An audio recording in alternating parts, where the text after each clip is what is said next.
Hello and welcome to another BELFAST Programme podcast. I'm Arthur McKeown, and with me tonight is Alan Hall, who has been involved in the BELFAST Programme for more than a year now. Tonight we'll be talking about volunteering for the BELFAST Programme at Burke. What BELFAST volunteering is all about, what it's been doing for the last year, where we do it, who contributes, and who's involved, and what we hope BELFAST volunteering can do in the future. So, to begin, tell us a little bit about yourself, Alan. Hi Arthur. Well, I'm originally from an IT and computing background. After a master's and halfway through a PhD, it was a very unhealthy and sedentary life. So my way out was to teach English, since teaching the undergraduate students computer science was a good bit of fun. So I decided to do a CELTA at International House in Belfast. As soon as I finished that, I joined up with Burke and yourself at the BELFAST Programme to volunteer from April last year to the end of August, when I got a job in Oviedo in the north of Spain and worked the school year teaching kids in a primary school and adults in an academy before coming back to Belfast for the summer to work with the BELFAST Programme again. Great. And how did you get involved in the BELFAST Programme? Originally, the BELFAST Programme in Burke were advertised through Access NI and Embrace NI. That's how I found out about them. So I had emailed yourself, and the rest, as they say, was history. The very next day we met, I was with yourself in 38 Wellington Park teaching a Hapani group of ladies. That's the Horn of Africa People's Aid of Northern Ireland. Absolute beginners. Where all the students were from the Middle East and obviously the Horn of Africa, Sudan, South Sudan, Ethiopia. After that, we were using the Thursday night meetups, and we noticed there was a need for another beginners group. So a second beginners group was started in Donegal Street during the meetups, which has been very successful and has been running ever since. And then I moved to Spain and have been in contact regularly via the internet, and I'm back again for the summer. Great. And what do you, and indeed what do the other Belfast volunteers do here in the programme?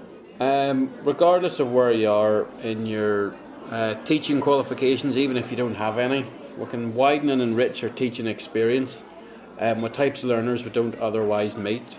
For example, if anybody does the CELTA at Belfast International House, chances are you'll be doing a elementary and intermediate level class. You won't really have much dealings with advanced or absolute beginners. So it's plenty of good practice for that. You obviously have to do a lot of administrative work as well, promotional activities, and monitor how students are progressing with the different courses we offer through the Self-Access Centre, which has a very healthy library of resources as well. There are other opportunities to increase skills and confidence in using other things like social media, apps, virtual learning environments like Moodle. These simply give you a lot more to put on job application forms and gives you plenty to talk about in interviews. It could actually be the difference between getting and not getting a job when you have extra classroom hours, not just a CELTA. Great. So, in brief, who is Belfast volunteering for? What sort of people get involved? You would think mainly teachers, but all walks of life have got involved with this. Those interested in finding out more about the world of TEFL is sort of the first port of call that we would get. Those who've recently completed some form of training for teaching English as a foreign language and want to practice their new skills or want to get a higher level of confidence. You also get a lot more classroom time, which is very good for anybody looking a job. And those who want to meet like-minded folk as they make applications for jobs around the world in the world of TEFL. But we do get a lot of different types of people, not just teachers, from all different kinds of backgrounds as well. So it's a very good melting pot of skill sets that we have. And how does volunteering to contribute to making the Belfast programme actually work in practice? What happens, from day to day or week to week? Volunteering is fundamental to the success of the Belfast programme. We'll work in teams. Obviously you work alone sometimes. Some groups, teams with different types of individuals who contribute in different ways. We have had great success using things like WhatsApp for lesson planning and keeping in touch generally with huge groups, even all around the world, helping out each other, teaching each other on basically what we can, because we all know we're trying to offer something to people in and around Belfast and abroad, where maybe they wouldn't have, say, an absolute beginner class of what. So we're all working towards the same goal. So we've all contributed in all our own special ways. Okay, and what sort of learners come to the sessions? What sort of people do you meet as potential students? It's fair to say all walks of life would arrive through the doors. These are adult foreign nationals with a range in needs and expectations. People who have recently arrived in Belfast and are still finding their feet in the city. We have people who are keen to make use of the resources we have in the Self-Access Centre as part of their autonomous learning. We have job hunters who appreciate support, guidance and practical help they have in job applications and preparing for interviews.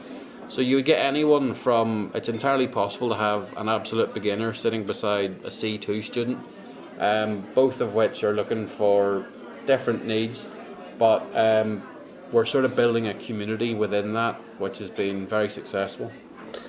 Great.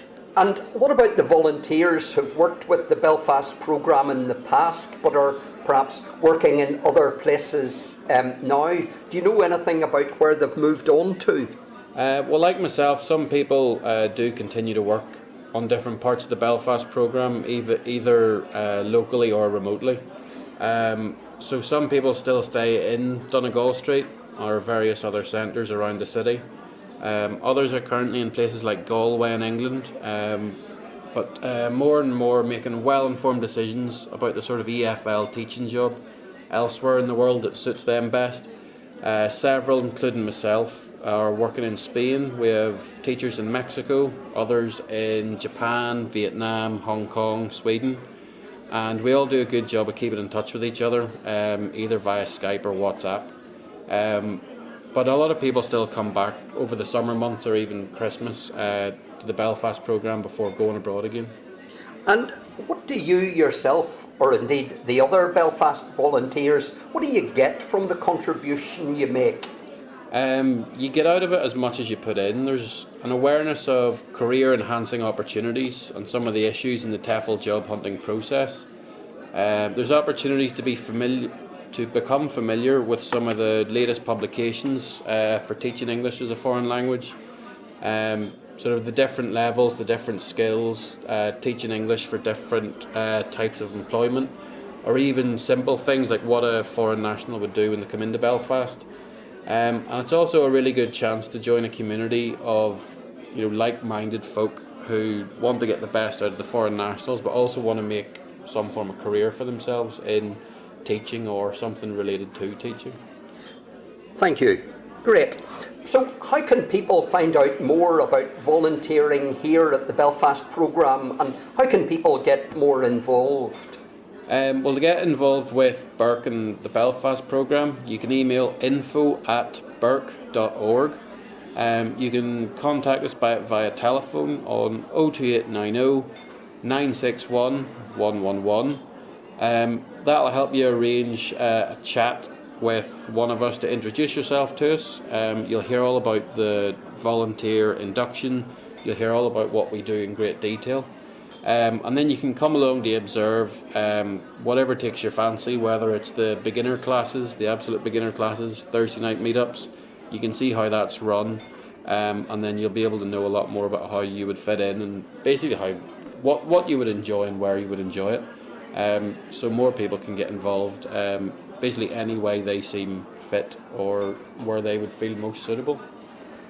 Thank you indeed, Alan. So just to repeat, the telephone number is 028 9096 1111 or email at info@burke.org. So thank you, Alan. That's all for tonight. Alan and I will be around for more podcasts on different topics in the near future, so do please stay tuned. And we'd love to hear from you all soon on what you would like to hear more about. So it's good night from him. Good night. Thank you very much. And it's good night from me. Good night.